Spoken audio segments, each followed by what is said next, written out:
So, in this lecture, we're going to be talking about how a microbe gets in and out of you, better known as portals of entry and portals of exit.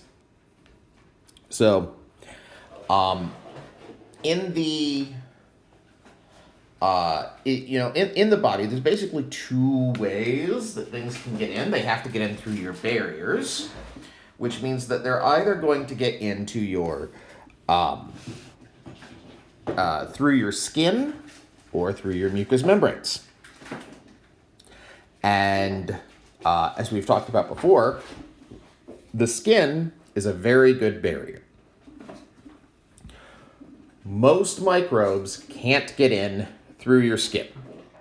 There are some pathogens that possess special virulence factors that we'll talk about in another lecture that allow them to get in through the skin, basically to create their own portal of entry, usually by chewing away through the skin. But the vast majority of microbes simply can't. There's no way for them to get in through the skin because it's this awesome barrier. So, if microbes do get in through the skin, then they are probably getting in through a break in the skin. Or they're getting in because something has allowed them or has deposited them through a break in the skin.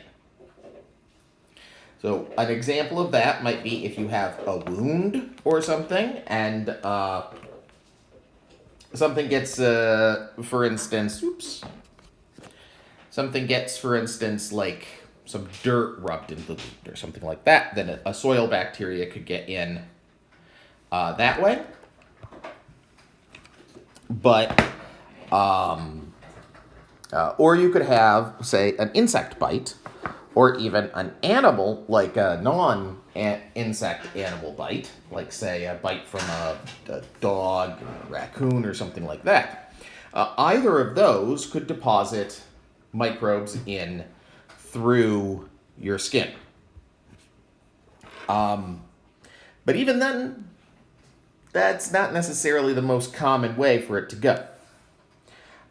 It's more common for microbes to get in through mucous membranes. Mucous membranes include the lungs,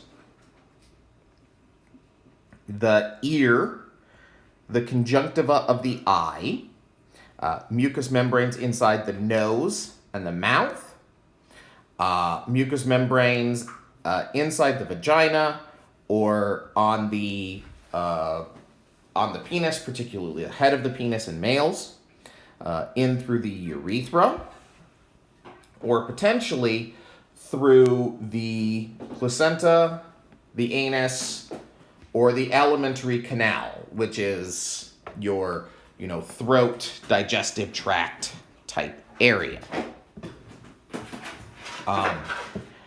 And so, yeah. The placenta isn't technically a mucous membrane. So I guess this is an additional portal here. The placenta it prevents most but not all pathogens. There are a few pathogens that can get in through the placenta. In about 2% of pregnancies, pathogens get in, cross through the placenta, and that can cause miscarriages, birth defects, premature births. There is another route, and I'm saying that in quotations, which you can't see, which is called the Parenteral Route. The Parenteral Route is not actually a route. It is what results when organisms, bacteria, or viruses are directly deposited into deep tissue by a puncture wound. So, like, say you're walking through the forest and you step on this, like, thorn that's got, like, a whole bunch of, like mud, crap, and stuff like that on it. And there's a bunch of bacteria on this dirty thorn, and it stabs right through your skin and deposits bacteria directly into your deeper tissues. That would be something entering through the parenteral route. The parenteral route is also very much associated with dirty needle injections.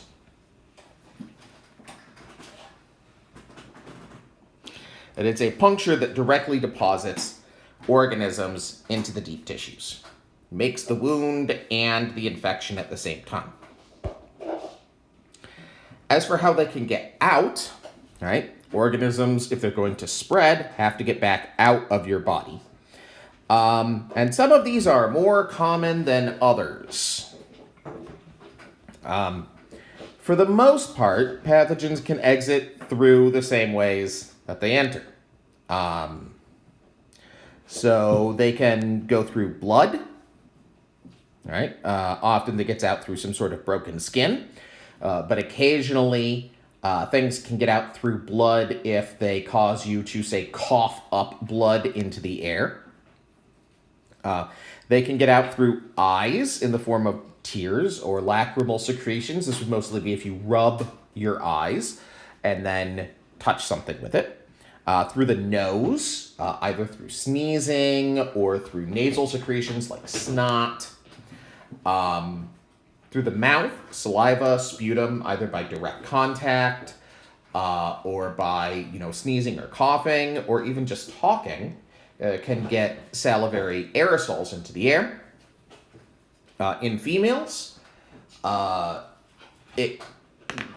pathogens can theoretically come out through breast milk and through the mucous membrane in vaginas.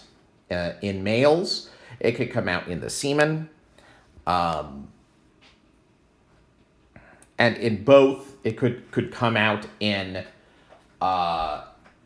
through the mucous membranes of the sex organs and through the urethra in urine. The feces is a very, very common way for organisms, pathogens to get out of your body. Earwax, a possibility. It's difficult to sort of think of what are the circumstances in which somebody would contact a disease by contact with your earwax. But I guess you could concoct a scenario where that's possible. And also skin flakes. There are a large number of diseases, particularly viral diseases, things like chickenpox, measles, things like that, where the virus causes a skin symptom, often pustules or something like that, and the skin that flakes off and into the air and becomes part of the dust are very virus-laden. And so that's a circumstance of a disease where it's transferred from the skin to the lungs. And then the person would get infected by breathing in these dead skin flakes that have a large number of viruses on them.